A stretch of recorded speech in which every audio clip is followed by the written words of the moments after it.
A brave and talented woman finds an unconscious, wounded man in the middle of the forest. Will she be able to help him? Why is he there? And also, who is he? In the secluded hills of the village of Ravencross, life seemed to move in circles. The market opened at dawn, the bells echoed at dusk, and secrets hid among the shadows of the nearby forests. Yet, not everything was so simple. There was a woman, no one mentioned directly, but everyone knew. The healer, both feared and sought after, carried in her hands the weight of hope and taboo. It was said that her herbs cured where even the court doctors dared not try. But the price of such talent was silence. She had no choice. The court laws were clear. Unauthorized practices were considered transgressions. Still, she continued, fueled by the pain of others and the duty to relieve suffering. There was something in her that people respected, even as they whispered behind her back. Perhaps it was her serenity, or the way her eyes seemed to see beyond what was said.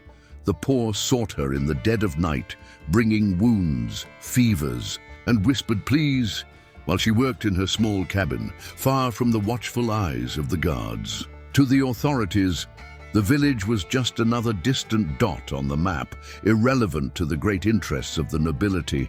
But the hills hid more than fields and trails. People knew that the healer's presence was a risk, and yet they never dared to turn her in. Not even the most devout to the feudal lord seemed capable of betraying the only person who treated everyone without asking if they had anything to offer in return. The healer lived with a simple purpose: to help. But on lonely nights when the wind blew hard, she wondered how long she could go on like this. The world was dangerous for those who dared to defy the rules, and Ravencross was far from a refuge. The danger was invisible, but always present, like a shadow lurking. And it was precisely that shadow that seemed to grow, especially that night, when the air carried something beyond the usual chill. That night, the wind seemed to bring a different whisper, as if the land itself concealed. Something deeper, something she didn't know but was about to discover. After all, no secret remains hidden forever, and the silence of the hills held more than the weight of dry leaves. Night fell thick over Ravencross, like a heavy cloak covering the sleeping village. The healer was gathering the last herbs of the day when she heard a distinct sound in the forest silence. A low, muffled groan, nearly lost among the rustling leaves. She paused, her heart quickening. It wasn't uncommon to find wounded animals, but this was different. It was human, and it was close. Following the sound, she found a man collapsed among twisted roots. The moonlight barely lit his face, but his condition was clear. Blood stained his clothing, his body trembled from the cold, and his eyes could barely stay open. He tried to speak, but his words were nothing more than incomprehensible murmurs. Who was he? What was he doing there, so far from the village? She didn't know, but one thing was certain. If she didn't help, he wouldn't survive the night. With effort, she lifted the man and carried him to her cabin. The path was short, but each step seemed heavier with the burden of not only his body, but the decision she had just made. Inside the cabin, the candlelight revealed more details. The man wore filthy rags, but something on his hand caught her eye. A ring. A polished object engraved with symbols she didn't recognize, but clearly belonging to someone important. There was no time for questions. She treated the wounds, applied compresses, and whispered a silent prayer for fate to be kinder to him than it had been to many who had passed over her table. The news of a wounded stranger under the healer's care spread through Ravencross like wildfire. The whispers began in the square, gained strength at doorways, and soon reached the attentive ears of the guards. It was inevitable. In a village, where every face was familiar, the arrival of an unknown man would not go unnoticed. And to many, the danger did not lie only in the man, but in the woman who sheltered him. The tension in Ravencross grew, and the guards' footsteps echoed closer with each passing moment. Something was coming, and she knew it would not be just a simple visit. While Ravencross buzzed with rumors, the grand stone halls of the court were wrapped in a heavy silence. There, among sumptuous tapestries and massive oak tables, another kind of conspiracy was unfolding. The Duke's disappearance was not to be spoken of openly, but the worry lingered in the corridors. Every gesture, every whispered word seemed to carry deeper intentions. After all, who stood to benefit from the vanishing of such a powerful man? The Duke's closest relative, a man with a sharp smile and even sharper intentions, had begun moving more freely.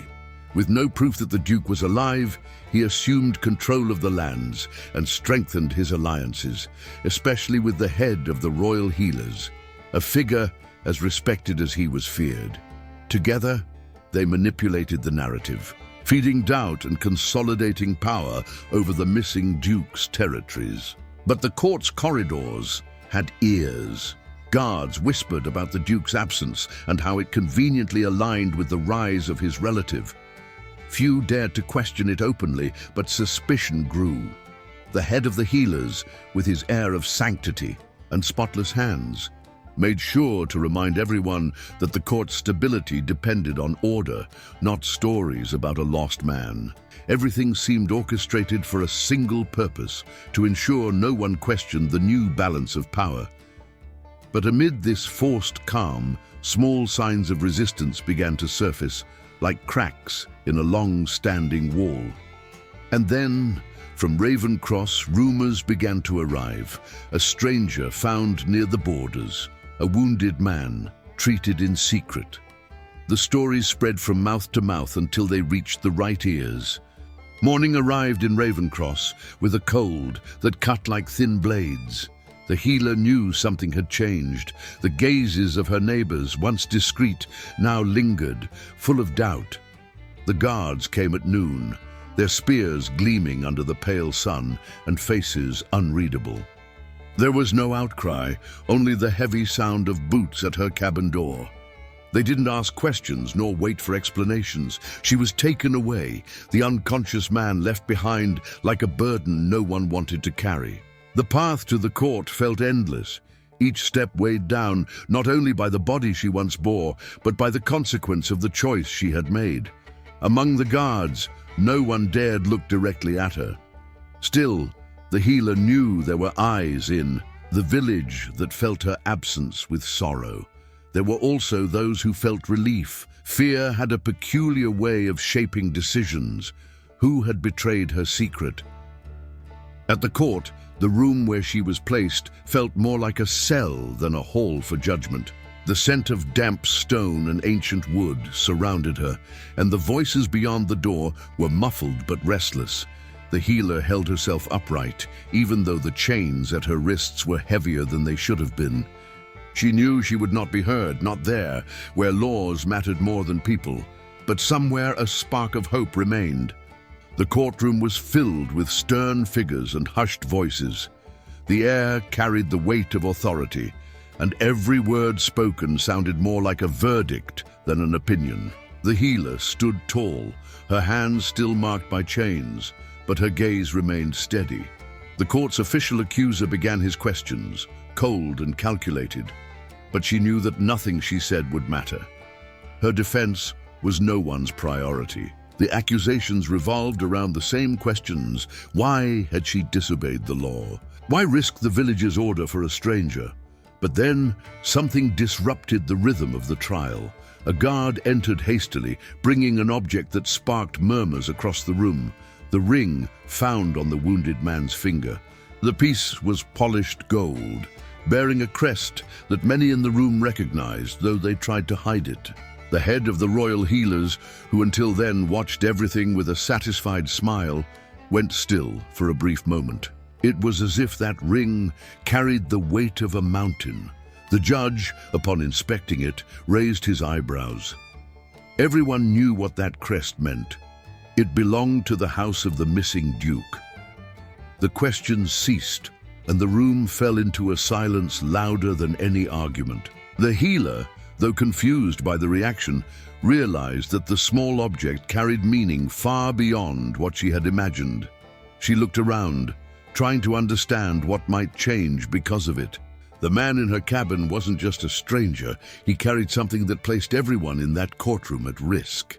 The judge ordered the man to be brought in immediately. The guards exchanged glances, visibly uncomfortable. The atmosphere, once tightly controlled, now seemed ready to explode. Something big was coming, and the healer felt that once again she stood at the center of a storm she could not control. Among the tense faces in the courtroom, one man remained quiet, observing every detail like someone decoding a puzzle. He was an influential member of the court, though he rarely stood out in political discussions or trials.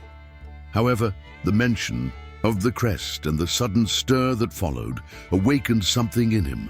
There was something familiar about that piece, and even more so in the silence that followed. Like someone who understands the movements on a chessboard, he realized the pieces were shifting towards something far greater. While the guards rushed to retrieve the wounded man, the noble stepped forward to the main table where the judge struggled to maintain order. In a calm but firm voice, he suggested that the trial be suspended until the man's identity was confirmed. It was a reasonable request, and though reluctant, the judge agreed. But to the courtly man, this wasn't just reason. It was a strategy to gain time. Once outside the hall, he went directly to the archives. There, among old records, he found what he was looking for. The crest undoubtedly belonged to the house of the missing duke. The man felt the weight of that discovery.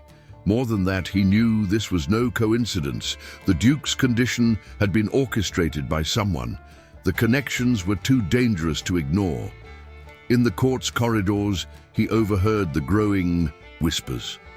People were already speculating, but one figure avoided all eyes, the head of the royal healers.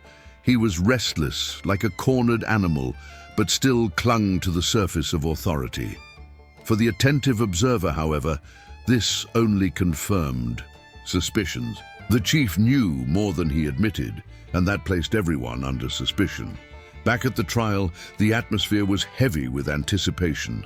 The wounded man was on his way, and his presence promised to change everything. But for the noble, this was only the beginning. He knew the truth had more layers than most in that room could see, and it was his responsibility to uncover them before it was too late. The guards finally entered the courtroom, carrying the man who, until then, had been just an unnamed wounded stranger. The tension in the air was almost tangible. He appeared more conscious now, though his pale face showed the toll of his recovery. The silence became unbearable when one of the onlookers whispered, "Is it him?" The question echoed like thunder, shattering the carefully constructed control of the court. The judge demanded that the man be presented. As he lifted his head, he looked around, confused. But his eyes found the head of the royal healers, who quickly looked away. A flash of recognition crossed the man's face, though his words were still few and hesitant. Yet it was enough. His posture, the ring, and finally, a document delivered by one of the guards confirmed it. This was the missing duke. The impact was immediate. Murmurs erupted across the room as shock and indignation spread. The judge tried to maintain order, but it was clear that the court was on the brink of collapse. The duke, though weakened, asked to speak. His voice, though hoarse, carried an authority no one dared question. "I was betrayed," he said, each word as heavy as stone, "by those who were supposed to protect my name." All eyes turned to the head of the royal healers, whose mask was finally beginning to crack. He tried to justify his actions, but the duke needed no more words. The silent noble, who had been gathering evidence all along, presented the records, linking both the healer chief and the ambitious relative to the attempt on the duke's life. The net closed in, and the masks fell, one by one. At that moment, the healer, who until now had been treated as a criminal, felt the duke's gaze fall upon her. "Without you, I wouldn't be here," he said, with the sincerity that only a saved life can carry. The room fell silent again, but this time it wasn't with tension. It was the silence that precedes change, and everyone in that room knew that nothing would be the same again. The court, still shaken by the revelations, watched as the Duke, though weakened, stood to give his orders. He demanded the immediate arrest of the traitors, and the guards, without hesitation, obeyed. The head of the royal healers was dragged away, still trying to protest, but his voice was lost in the murmurs of the room. The ambitious relative, who had schemed so carefully, now faced the weight of the justice he tried to manipulate. The healer, who had remained silent throughout the unfolding events, was called forward by the Duke. He looked at her with overflowing gratitude. "You risked everything for someone you didn't even know. Your courage saved not only my life, but the honor of this kingdom." His words echoed through the hall, drawing surprised and respectful expressions from all present. For the first time, the healer was not seen as a transgressor, but as a savior. As a reward for her bravery, the Duke offered her the position of his official healer. It was an honor few would dare refuse, but she hesitated. The village of Ravencross was still her home, and the poor who relied on her needed her care. The Duke, understanding her dilemma, made an unexpected offer. He would provide resources so she could continue her work in Ravencross without fear of the restrictions once imposed. She accepted, her voice thick with emotion. As days turned into weeks, the story of the healer and the Duke spread far and wide. In taverns, markets, and even distant town squares, they told of the woman who defied the law to save a man who, to all, had seemed only a beggar. Her name became a symbol of courage and compassion, inspiring others to question the injustices they had long accepted in silence. And so, the village of Ravencross saw its healer return, not as a figure of mystery, but as a heroine who challenged fate and triumphed. The world around her had changed, but the flame in her heart remained the same. After all, it was that flame that lit not only her path, but that of those who depended on her to envision a more just and humane future. What did you think of the healer's decision? Do you believe she and the Duke stayed close to each other? Leave your comment and thank you for watching. See you next time.